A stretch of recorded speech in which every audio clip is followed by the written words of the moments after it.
So Extremis, from what we've seen, seems to be a direct sequel to last week's Oxygen by Jamie Matheson, which saw the Doctor becoming blind from being exposed to the vacuum of space. Moffat seems to be taking a bit of a backseat this series, with this being only his second story, and I'm kind of glad about that, because in previous series he has been a bit overbearing when it comes to guiding the series, and I think this has given a lot of other writers a good chance to shine. We also seem to be seeing a bit more of Missy this episode, which I personally believe is just a small cameo, because I don't think it's part of the main story. I think it's a little prequel that will tie into it at the beginning of it, because the Doctor, when he turns around, seems to be able to see her. I may be wrong, he may just be hearing her, but the way he looks in her direction, it seems to be very clear that he is looking at her. Lastly, the setting of the story really intrigues me, because I've always enjoyed when Doctor Who does religion.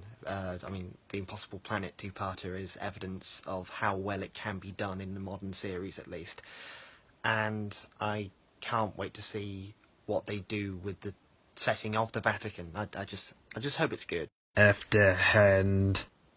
It was fucking Missy in the vault. After all that bloody build-up, it was Missy in the vault. Granted, the scenes between her and 12 were brilliantly done, but A, they didn't really tie in with the events of the episode, and B, it's like the most obvious twist that Moffat could have given us. You need to work on your fucking twists, entirely mate. balanced. The rest of my opinions on this episode are I really enjoy the way that they adapted the sonic shades into being a tool for blindness, and I think that whole topic was handled very well. I thought the entire scene where the Doctor's losing his temporarily regained sight and being chased by the monks is utterly gorgeous to watch. Daniel Netheim, I hope I'm pronouncing your name right, dude. I think he needs to be commended for that scene. Murray Gold also needs to pat himself on the back for the music used in this episode as well, because it was great.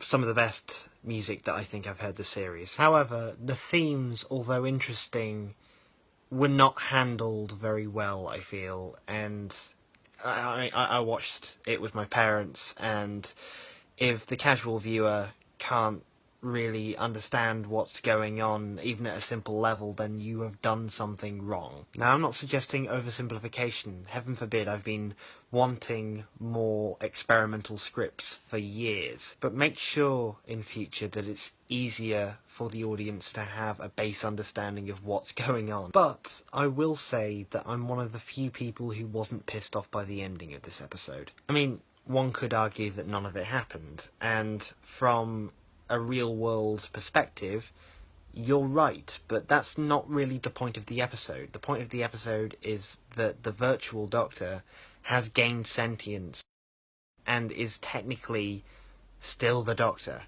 I mean, he may have existed on a virtual plane of existence, but he's still the Doctor. It still counts. But we'll see how much the events actually tie into the events of next week when next week comes, shall we?